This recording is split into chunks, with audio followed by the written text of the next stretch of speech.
to others in their videos. Rappers and singers have left the game after their own battles with the law to ensure that they don't have to mess with it again. Could this be the fate of Lamar? It's very possible. Number 4, controversies. I'm so sick and tired of the Photoshop. Not to be confusing with law-breaking, one of the other main stereotypes about rappers is that their lyrics are some of the most controversial things around. And to be fair, most of them are. Kanye, Jay-Z, Eminem, Cardi B, Nicki Minaj, Post Malone, and so many more make their name on controversial lyrics. And Kendrick Lamar is no different. However, his lyrics are controversial because some people don't understand exactly what he's thinking about at first. And that's gotten him into trouble with parts of his fan base. A great example of this is in his 2015 song called The Blacker the Berry. And in it, he sang the following lyric. So why did I weep when Trayvon Martin was in the street? When gangbang can make me kill is blacker than me. Hypocrite. Street, when gangbang can make me kill blacker than me. Hypocrite. You might be able to infer the meaning of the line, but a lot of people didn't. In fact, the African American community actually lashed out at Lamar for this lyric, claiming that he was condemning their actions over the incident that rocked the whole nation. But that wasn't the case. And in fact, the line was actually one of self-reflection. And Lamar explained that in an interview. It's not me pointing at my community. It's me pointing at myself.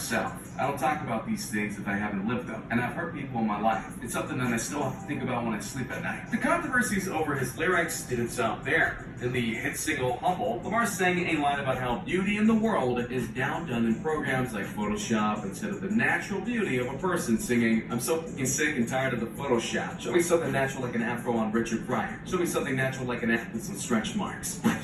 Show me something natural like with some stretch marks. Here he's clearly condemning the beauty market for making people look so perfect in ads and billboards. Not unlike how Dove commercials once showed the process of making a model worthy of a billboard ad, and not supporting the natural beauty of a person. But to many, it seemed as though Kendrick Lamar was condemning beauty products in general, and thus he was insulting anyone and everyone who used them. But that clearly wasn't the case. It didn't stop people, though, from hurling insults at Lamar or SZA, who sang with him on the video. It actually got so bad that there was a model in the music video for Humble, and that model got attacked on social media. So what does this have to do with Lamar leaving rap? Simple. He has a stigma put upon him because he's a part of the rap genre. And if he left it and sang in another genre, he could escape the trappings of the controversy that people are expecting from him. And to be fair, there are plenty of other singers and artists that have their own controversial lyrics. Even beloved darlings like Taylor Swift have a controversy or two with lyrics once in a while. But for Lamar, the escape from the microscope that is placed on his songs would be a great release for him. It may seem like a minor issue, but if you have people saying your songs were bad because of their intent, and they were just misinterpreting, would you be mad about it? Would you be frustrated that they weren't seeing what you were trying to explain?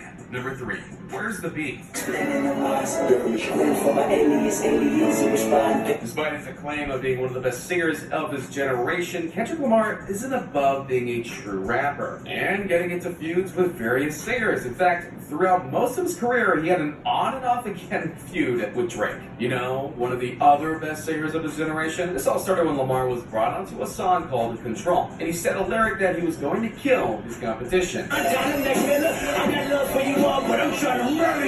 In this case, meaning that he was going to bury them beneath all his skills and worth. Many rappers came forward after this and dissed Lamar for his brashness, mainly in diss tracks aimed at him. Drake took a bit of a high road and just did it in an interview where he dismissed the line and talked about how Lamar would never bury him ever. And so the feud started, and it's actually continued to this day in many ways. The two trade bars in their songs in order to one-up the other. This ties into Lamar's departure quite simply. He's proven his worth, and it's kind of obvious that he's not as big as Drake, who is double Lamar's current net worth. So he likely wants out. But if he just stops, he'll look weak. So if he just gets out of the rap game entirely, while still on top, which he technically is, no one will fault him for ending the feuds that he has. Plus, feuds are tiring, and the desire to maintain the image is stressful. Lamar doesn't need that stress, but he'll have it as long as he's a rapper. Number 2, success and fame. Hip hop, man. I said hip hop.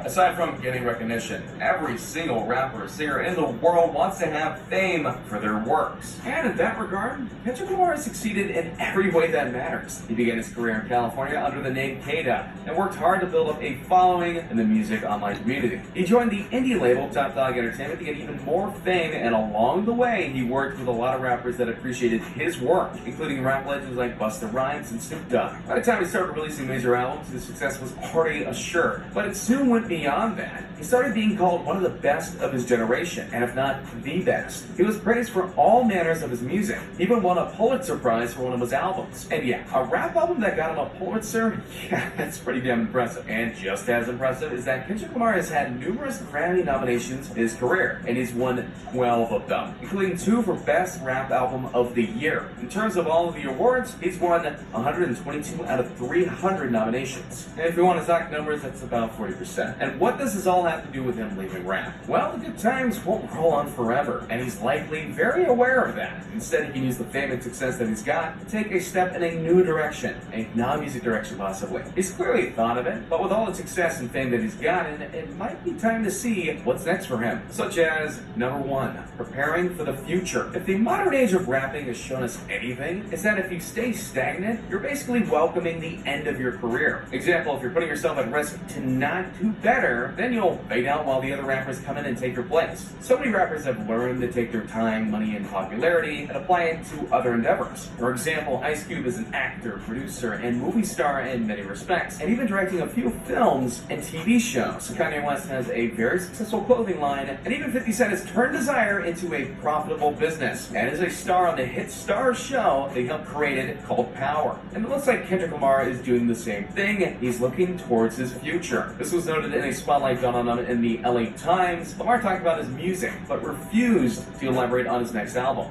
Instead, he talked in a different way. He's friendly but cryptic, inclined toward vague generalities open to interpretation. He's been writing long form, but declines to articulate what it's about, what themes are reoccurring, and in what form will it eventually see release. He claims that he hasn't been working on a new album, but he says that he's constantly working. Someone in his camp mentions that they're going to the studio immediately after this. This brings up an obvious question. If he's not working on an album, what is he writing long form about? The answer to this may come in the form of Black Panther, where he has apparently become good friends with his director Ryan Coogler, and the plot for the film apparently made a connection with him in a way that he didn't expect. The film's themes reminded me of why I made To Pimp a Butterfly. It was survivor's guilt. You want me to be homegrown and help folks back home and give them game. You want to be there for them, but if you're there, then you can't go out and explore. In the film, T'Challa, the Black Panther, had to become the king of his nation, and when he did, he had to fight the urge to be the warrior, and instead be the king his people needed, all while being the diplomat and other things that the world would need him to be. It was only by breaking down the old ways set down by his father and past kings that he was able to show what the nation of Wakanda really was, including a powerful end credit sequence about building bridges. So it seems as though Lamar is eager to build up his own path. He clearly wants to make music to an extent. He doesn't want to leave his homegrown nature, but in return, he doesn't want to be bogged down,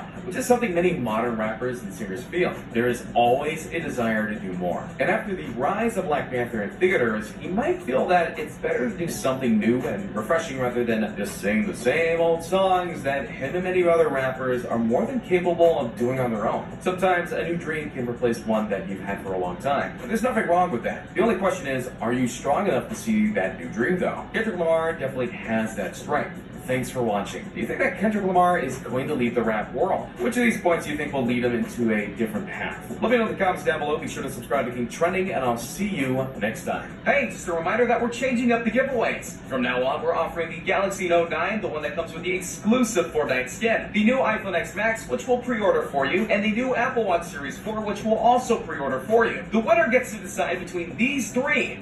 Make sure to subscribe, turn on notifications, drop a like, and comment the hidden message in the video for a chance to win. You got nothing to lose. Go for it.